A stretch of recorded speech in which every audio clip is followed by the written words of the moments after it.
I am super excited to be moderating this amazing panel on innovation trends. I am so happy to see that many of you have stayed on, and I encourage you to stay on and to share this because you're going to get some amazing gems. I'm going to quickly introduce our panelists. I'm going to be cutting the bio short, ladies, just so we can spend as much time as possible actually speaking about this topic. But let me start with Rosemari Hicks. Rosemari Hicks is a longtime entrepreneur and human resources consultant. Her career has spanned from healthcare, manufacturing, financing, and to the arts. She has her own human resources business, a consulting firm called RHC Consulting. And in December of 2017, she opened CoWork Street, which is a hybrid of collaborative workspace for socially responsible entrepreneurs and community space for nonprofits. CWS provides as-needed flexible workspace, meeting and event spaces, and a productive environment for growing businesses, and is designed to support purpose-based freelancers, entrepreneurs, and nonprofits in the Camden County area. Thank you so much, Rosemari, for being here with us.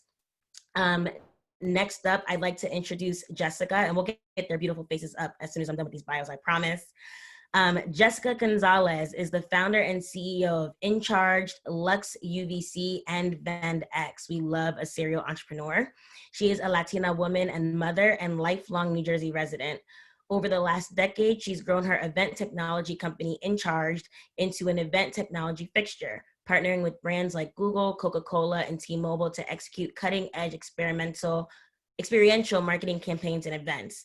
And one of her companies, Lux UVC, as well as its sister machine, the Lux ElectroClean, were developed as a response to the coronavirus pandemic, as Gonzalez pivoted to help everyday people safely access medical-grade sanitizing and disinfecting equipment. Thank you, Jessica, for being here with us.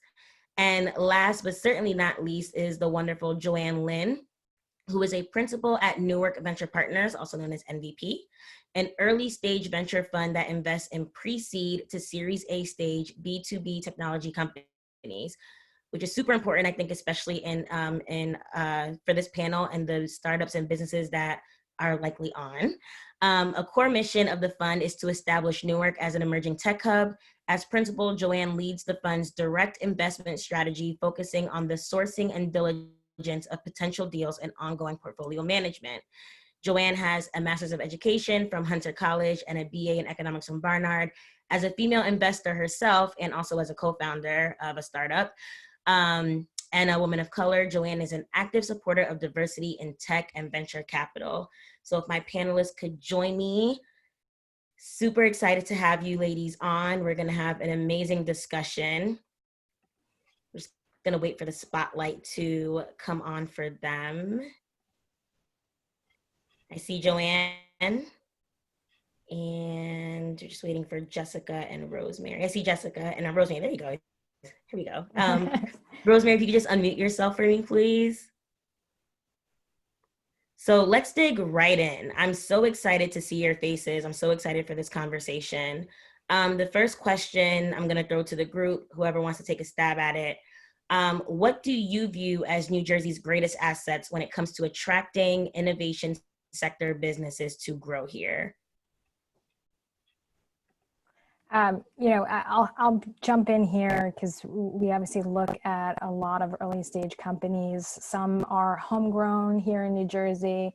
A lot are from elsewhere, and they see the benefit of starting to grow here or expanding their presence to be in New Jersey. And I think a lot of that, there are lots of great different reasons.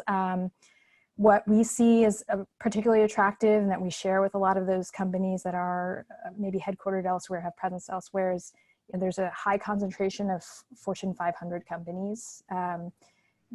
Us as investors in B2B space, that's obviously incredibly important because it's a high concentration of potential customers. It's a transport hub, both from an industry focused perspective, but also just it's easily accessible if you've got clients all up and down the Northeast corridor or flying in from different regions. You've obviously have the most active, one of the most active ports and airports in the Northeast. And then, one thing that's been discussed around prior parts of this presentation is just talent pipeline, which I think is incredibly strong. And maybe some of the other panelists can chime in there in terms of hiring and opportunities. I'll hop in with being a New Jersey-based entrepreneur and also born and raised in New Jersey. The best thing that I've loved about staying in the state has been having access to a lot of really great talent. Recently, about a year ago, getting connected with NJEDA and all of the things that they're trying to do has been really helpful as well. Also, the proximity to New York City has been great. Transportation, affordability of space, especially in Newark, where our business is based out of, has been amazing. Yeah, we've really thrived being in New Jersey. We don't want to be anywhere else. That's what we like to hear. Rosemari, did you want to add anything to that? No. Awesome. This next question I actually do want to shoot to Jessica, but Joanne and Rosemari, feel free to jump in.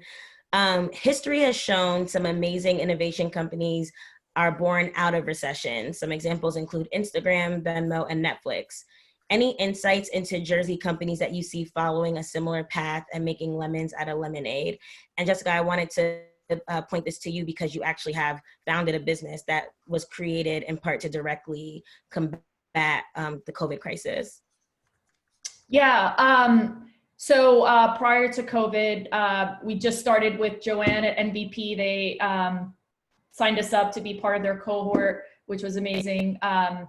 And we were working on that, and event technology and events basically shut down. And I have a toddler and one on the way. And as a mother, I couldn't sit idle. So I just spent the last 3 months working as hard as I ever have in my life, accelerating the original company that Vendex, which we're working with MVP on, but then also created UVC charging kiosks, UVC light kiosks, and access to electrostatic and disinfecting technology for small businesses, because we noticed that the cost to disinfect was so high if you got it done through a cleaning service.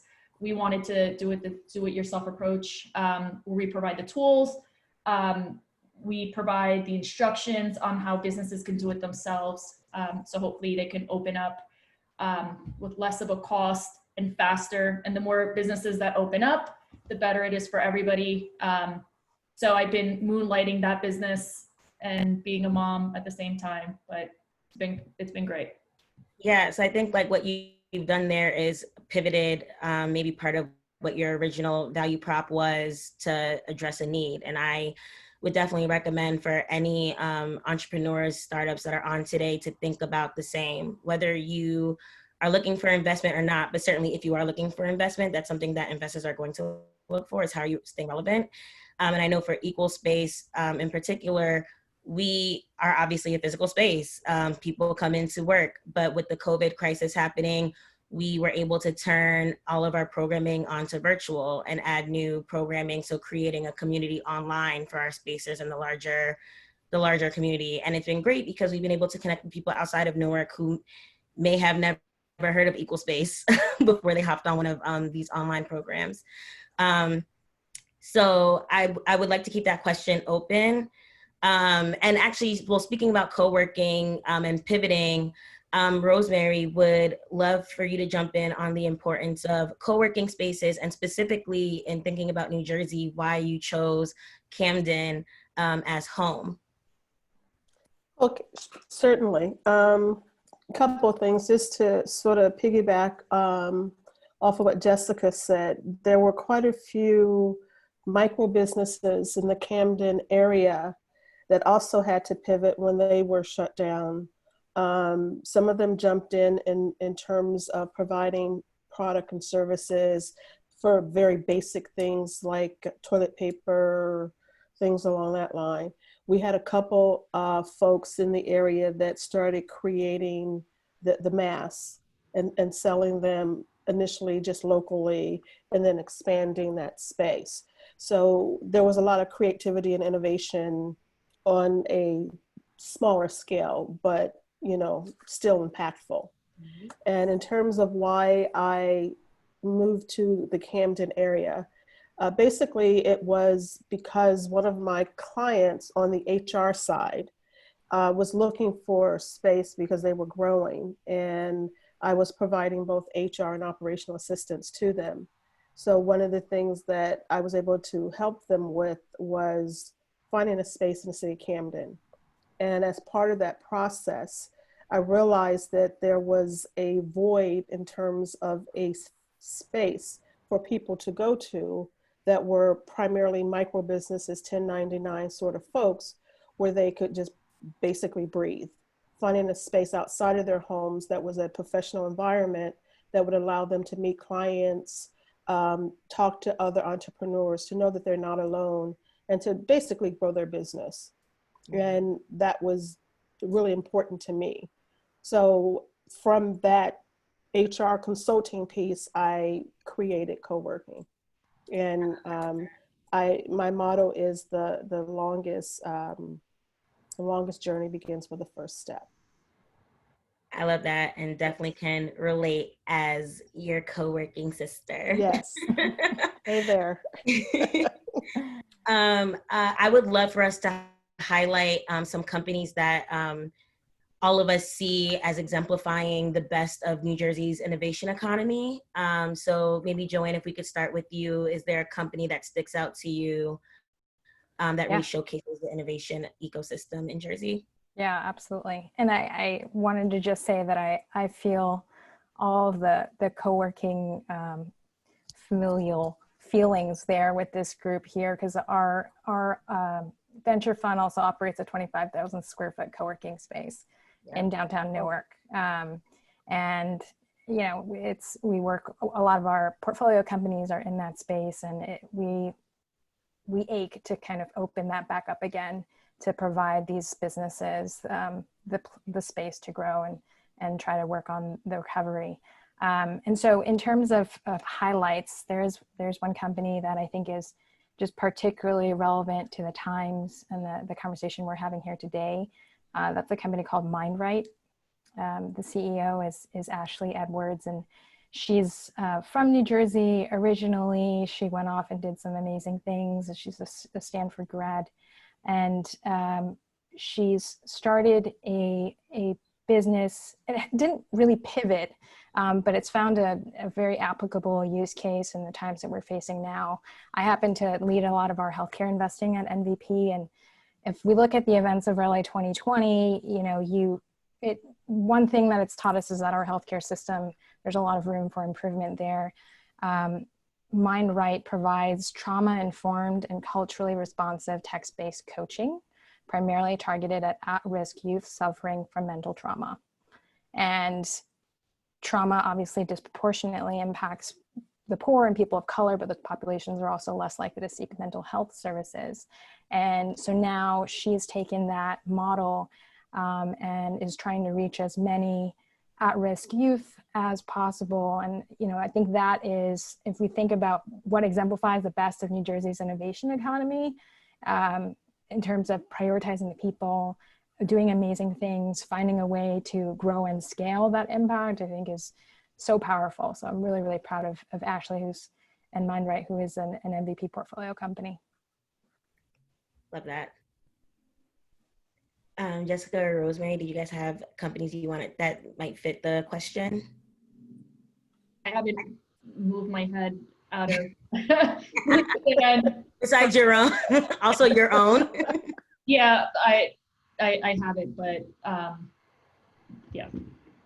I think one thing I wanted to highlight isn't necessarily a company, but just kind of like the community. So in the midst of all that's happening, not just COVID, but also this discussion around racial tension, there have been, there's one group in particular that's been started on Facebook that's called Black Business New Jersey. And I've seen others pop up for other groups as well, where you literally have, I think that group, it's well over 100,000 people.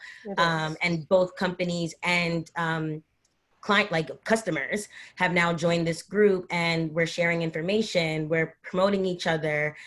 There's a strategy being built around getting everyone's social media followers to whatever the number is for Instagram and YouTube, so these businesses can monetize their platforms. And so I think that, you know, and I don't know if they're doing it in other states, but I know this group popped up 3 days ago and now has over 100,000 members. So I think, to Rosemari's point earlier, sometimes the innovation we see may not be these big, what look like these big solutions, but they're very impactful. And I'm just happy to see that happen, not only in the Black community, but also the Latinx community, the Asian, like all these minority communities in Jersey banding together to support each other business-wise. So that's just one example that I had. I would love to ask you ladies. Can I just jump in? And absolutely. I would like to highlight a organization, it's a nonprofit called Zakara's House, and they do taxes for low income clients. And one of the things that she did that I would love to, I'm highlighting, is because when COVID happened, she was right in the middle of taxes for her clients. And as a result, when everything was shelter in place, a large percentage of her clients are elderly, minority clients in an underserved community of Camden. And what she did is that she went around to their homes and picked up and dropped off their tax information. So she would pick it up.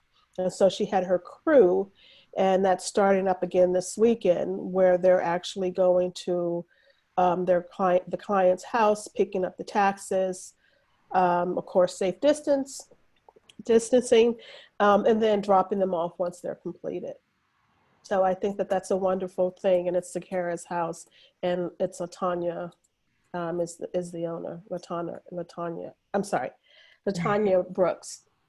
I love that, and I think that's the perfect segue into this next question that I had, which is, as we see Jersey just now beginning to emerge from COVID-19, hopefully opening up slowly and safely, how do you see the innovation ecosystem, and particularly the startup community, supporting the recovery and reopening efforts? So I think what you just said about this startup is key, working together in both small and big ways to make sure that we're opening up and coming out of this stronger than when we started.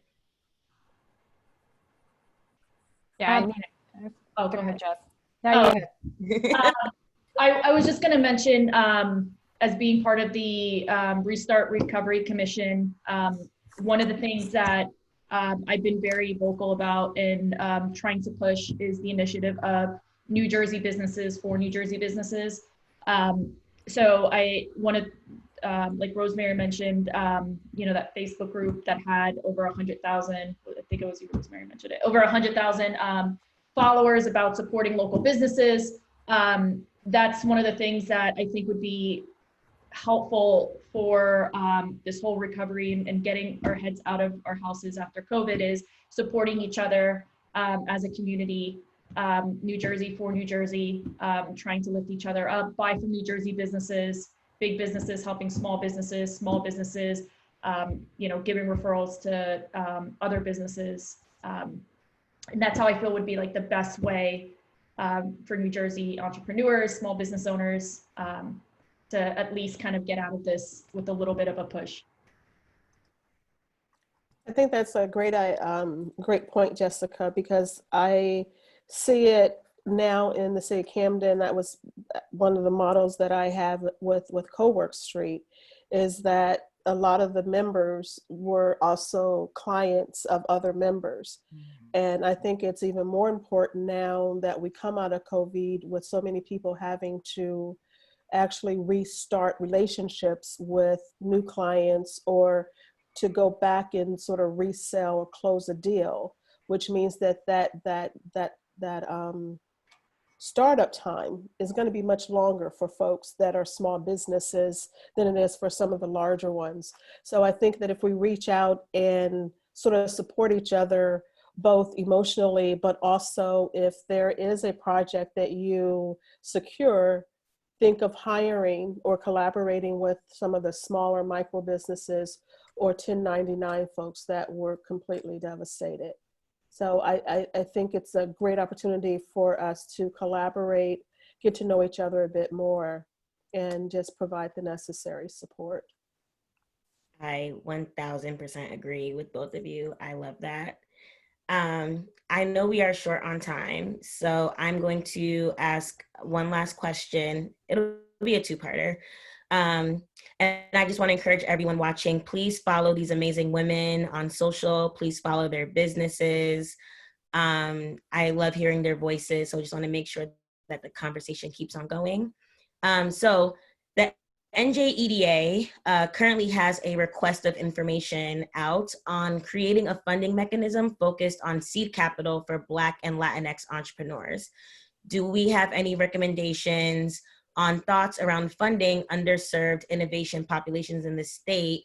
And to also add to that, how can we as a community, so the NJEDA, other economic development authorities, co-working spaces, all of us, how can we showcase the best that New Jersey entrepreneurs have to offer and their successes?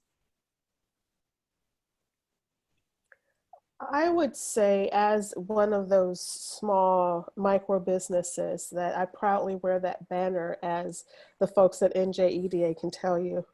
But I think it's really understanding that micro business owners and 1099 solo entrepreneurs are really in a different space. And when you carve out or create a program, I think that that program needs to take those things into consideration. We don't have that baseline funding unless you were successful in a GoFundMe or some other method.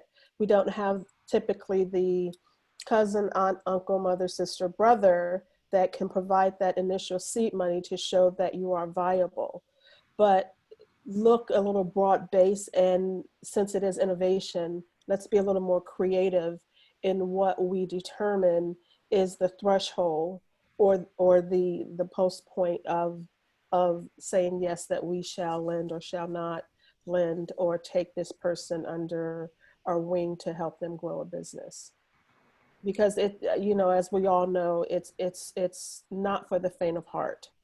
And for folks that are out there and doing it on a full-time basis, that's their full-time hustle, they need a tribe, they need folks that will believe in them. You know, nothing's perfect, and we need to look more to the good opposed to the perfect.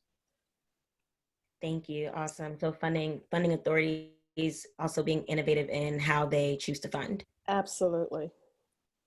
I'll give an example of being a woman, minority business owner. 9 years ago when I was starting my business, you know, the thought of getting capital was beside me, and I didn't have resources.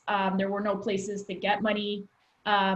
As a woman minority business owner, there was no help. You know, I had to hustle and seed fund myself, my business. And it has opened up recently in the last couple of years to more women, minority, Latin, small business owners, but I would push for more access to funding, absolutely being something that can help smaller businesses get started first, and then education. Being able to understand and have resources or people to coach you and help you along, I think is another really important tool that I would hope that the government or the state or NJEDA can provide to just give that extra help in the beginning when you're starting a new business venture and you have no idea where to begin, and then you have no money to start it. I think the mix of education and funding can make for a lot of really successful businesses. Yeah, that's so spot on, just both of what Rosemari shared and what Jess shared. You know, from my perspective as an investor, I see a lot of unmet need in just terms of educating those very, very early stage, idea stage founders that have great passion for what they're doing. They are committed, but they just don't have enough guidance around how to navigate this funding space, which can be very different based on what your business is and who you're targeting. And so having access to those resources is incredibly important. And like not, being in Newark or the greater Jersey area and having institutions like the NJEDA or even NVP around is great, but we really have to kind of reach down and provide resources, be as open as possible. We're actively trying to do that at MVP, and we have more work to do. But I think that's so important. I actually do think educating investors, which isn't talked about a lot, is important as well. Talking about the numbers which aren't talked about, which is that women-owned businesses perform better, generate more revenue. If they're public, they have better stock performance. Like, those are numbers that aren't talked about, and I think ultimately impacts the broader community around funding. And I think the more those statistics can be shared, the better. That becomes a part of it. And then the matching piece is always really important. NJEDA does a great job with founders and funders. If we did a specific program like that, where we're bringing investors together to specifically help and guide and provide feedback for and meet founders of color and female founders, that would be great. I love that. I think the only thing I wanted to just add to that also is I think it'd be great if we were able to increase the pipeline of investors of color. So there are definitely people out there who certainly have the capital to be investors, but there's a whole process to becoming an investor. And I think if we had the education piece on that as well, just because sometimes, it's just the fact that biases exist, whether they are implicit or not, and having more investors of color in the room would certainly, I think, help with funding these minority-owned businesses. So if there's anyone who is down for any of these challenges, this is definitely the squad to take it on. Reach out to So I just want to open up very quickly to our audience. If you guys have any questions for our panelists, after the panel, we will be having just a very quick statement of purpose, and we'll be closing out. But if there are any questions for these amazing women, I'll just give everyone a few seconds to type them in. And while we wait, I just want to take the time to say thank you to Rosemari, Jessica, and Joanne for your time. Thank you for all the work that you're doing in your respective industries. And thank you for always answering the call. Okay, I don't think we actually have any questions. That's how good the panel was. If only. I was feeling inspired. I'm just coming on board to tell you all I felt inspired. I think just a question around the just one question, Co, that I would ask is, of the panel, including yourself, that came up was, where did you see yourself innovating through this pandemic as a founder? Yeah, I think for Equalspace, it was definitely through the programming pivoting. So Equalspace has always been a company that's constantly programming. Over 90% of our programming is free, to not just to our spacers, but to the larger public. But obviously all that stuff happens in-house. Actually, right before COVID hit, we had just opened 5,000 square feet in our building that has a media studio, a 1,200 square foot event space, like just all this stuff for our creatives and entrepreneurs, and we haven't been able to use it. But we quickly pivoted to, just having that spirit online. And so that's one way that we pivoted. And I think it's through that pivot that we were able to have opportunities like this, where we've now been able to directly show our community, hey, there's this money available, please go and apply. So I think that for everyone, like they tell people all the time that when you have an idea, it needs to be solving a problem. So there are huge problems out there right now. Whatever your business is, pivot to find a way to solve the issues that are currently going on. I would say for me down in the South Jersey, Camden area, it was pivoting to the basics of helping folks navigate the grant process. And also for those that were not eligible because they had not registered businesses, to reinforce this was a great example as why we should, and helping them to register their business. And working with them on business plan, talking about fundamentals of financials, and just sort of pushing them or helping them navigate current processes to see if that one was not available, what else is out there for you. And just a lot of listening. It's amazing what that will do for you. And not that I drink and, you know, that one glass of wine after it's all over. Yeah. Oh, sorry, Jessica. Yeah, a lot of wine. A quick pivot that we made, other than becoming like a disinfecting company, you know, in 2 months without knowing anything about disinfecting and now being a pro on UVC lighting. I also found a need within a company that I was building at NVP with a vending machine. First, it started off as a really big vending machine where we were gonna do experiential vending, and then we're now pivoting to fill a space in the beauty industry because testing is not something that you're going to be able to do moving forward. So that was one of our pivots within a business we were already working in, which was just seeing where there was a problem due to COVID or a change in how society is going to change, and then adjusting your business model to that.